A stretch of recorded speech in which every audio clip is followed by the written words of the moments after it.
Good morning. Today we're in James. We're in chapter 1. We're going to start in verse 19. My dear brothers, take note of this. Everyone should be quick to listen, slow to speak, and slow to become angry.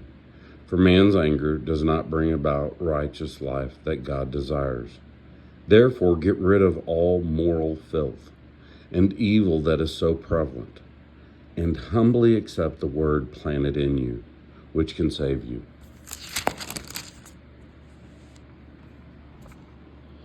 Do not merely listen to the word and so deceive yourselves. Do what it says. Anyone who listens to the word but does not do what it says is like a man who looks at his face in a mirror and after looking at himself goes away and immediately forgets what he looks like. But the man who looks intently into the perfect law that gives freedom and continues to do this, not forgetting what he has heard, but doing it, he will be blessed in what he does.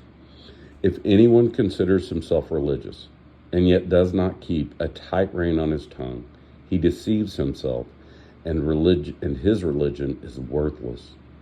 Religion that God our Father accepts as pure and faultless is this: to look after orphans and widows in their distress, and to keep oneself from being polluted by the world. So this is a really good Bible study to reflect back on our toolbox series. So our first tool in our toolbox series was what? Empathy. And empathy is seeing something from someone else's perspective. In this message, it says, be slow to speak and quick to listen.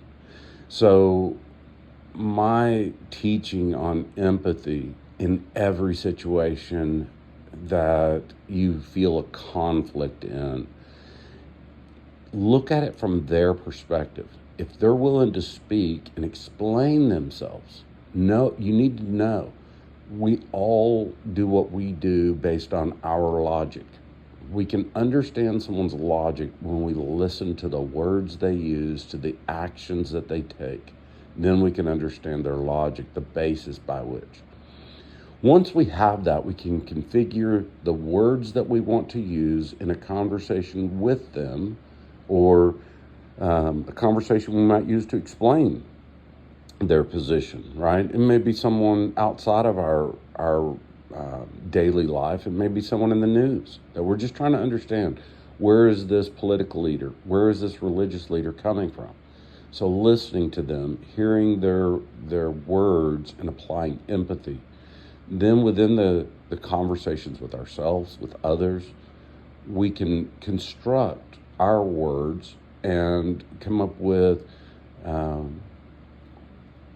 the profit, the gain we're going to get from the conversation we're about to have.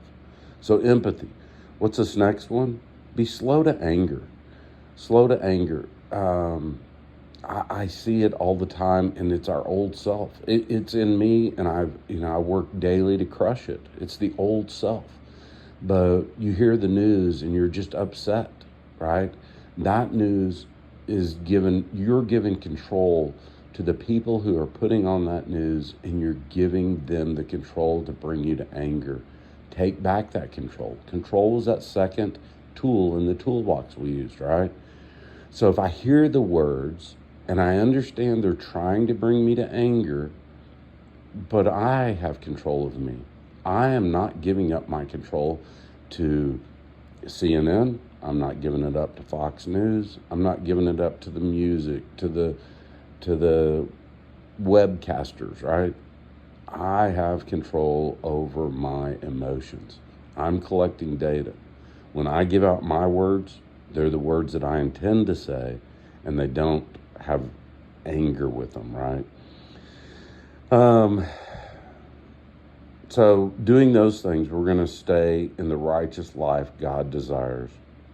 Therefore, get rid of all moral filth and evil that is so prevalent, and humbly accept the word planted in you.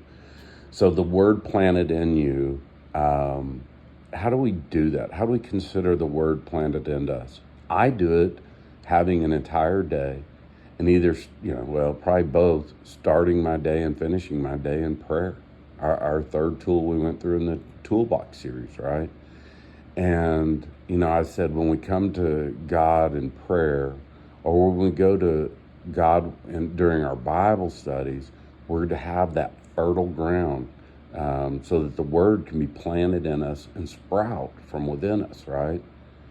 And, that my process of prayer, not having a bunch of baggage to start prayer with, and then having a fertile ground when I go into prayer, when I go into Bible study, so that God's word might blossom in me, both mentally and physically, right? That I might gain wisdom mentally and physically get what He's got done for me done each day. So let's keep going. So we talked about prayer, we talked about empathy, we talked about control, then we talk about self-discipline, right? If you read the word and don't do what it says, you have no self-discipline. I'm going to take this. I rarely bring this up, but I heard this story of a cold shower, and it starts from the cold plunge and what healing properties cold water, cold shock therapy has for your blood supply. And I tell you, the amount of self-discipline it must take to submerge your body in 33-degree water has got to be incredible self-discipline, right? Anything that we do in our earthly life that requires self-discipline is an action we take. It's the toolbox of self-discipline that I spoke of. But anyway, I'm listening to someone describe the cold plunge and how much benefit it has, and I'm like, I'm never buying one. I'm not going to take up a section of my house to have one. And the guy's wife comes on and says, I just do a cold shower in the morning, and I get 86% of the exact same benefits. And I'm like, oh no. Well, now it's just a self-discipline issue, right? But it's just like the self-discipline of the Bible. I couldn't do my whole body in a cold shower all at once. It took me doing my hands for 30 minutes the first day, doing up to my elbows for 30 seconds the next day. Then it got to where I could get my feet and knees in. Then it just, over a week, I got my whole body where I could get in. It took practice to be able to take a cold shower because your body just wants to reject it, right? But the benefits are biologically measurable. And so I know that's a weird one, but I want to bring it back to this self-discipline, reading the word and then going out and doing it, right?